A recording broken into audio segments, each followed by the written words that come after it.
فیلمی سەمای ئەسپەکان لە جەرهێنانی بەڕێز سەردار خەلیلە.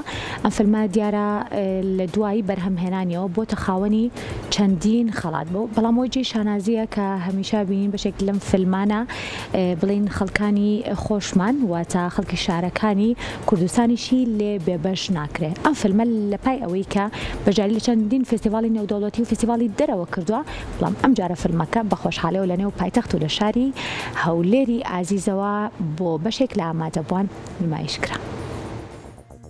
ڕۆشنبیری براوان بەڕێوەبەرەتی گشتی ڕۆشنبیری و هونەرمەندان هونەردۆستان بەڕێوەبەرەتی سینەمای هەولێر لە چوارچێوەی هەفتە نمایشی فیلمی سینەمایی فیلمی سەمای ئەسپەکانی نمایش کرد کە لە جەرهێنانی سەردار خەلیلە و تا ئێستا بۆتە خاوەنی چەندین خەڵاتیش.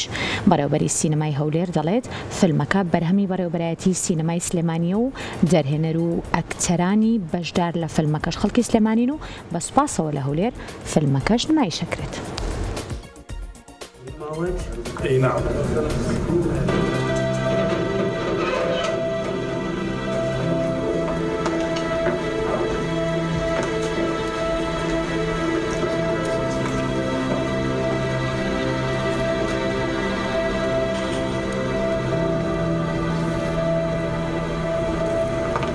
ساڵانی ڕابردوو بە شێوەیەکی جیاواز درێژەمان بۆ جۆرە چالاکیانە داوە. جاران دەچین بۆ کەمپەکان وەرزی نمایشی فیلممان ڕادەگەیاند لە گرتوخانەکان، لە نەوجەوانان، لە شوێنە گشتیەکان، لە قوتابخانەکان.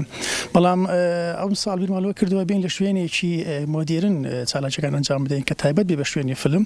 خۆشبەختانەش توانیمان لە ڕێگەی پارێزگاری هەولێرەوە ئەم هۆلە دابین بکەین و وەرزی زستانەمان بەڕێ کرد کە لە 3 مانگ لە کۆی 12 هەفتەدا توانیمان بە شێوەیەکی سەرکەوتوو چالاکیەکان ئەنجام بدەین.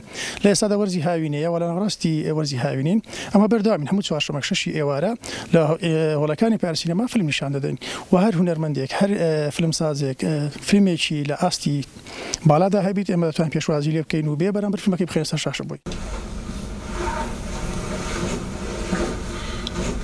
عەریف جاسم هەسە من دایکی شەهیدێکی کوردستانم، من دایکی ئازادی سەرفەرازیدانم، من دایکی هەتا و پاشە ڕۆژی ژیندانم.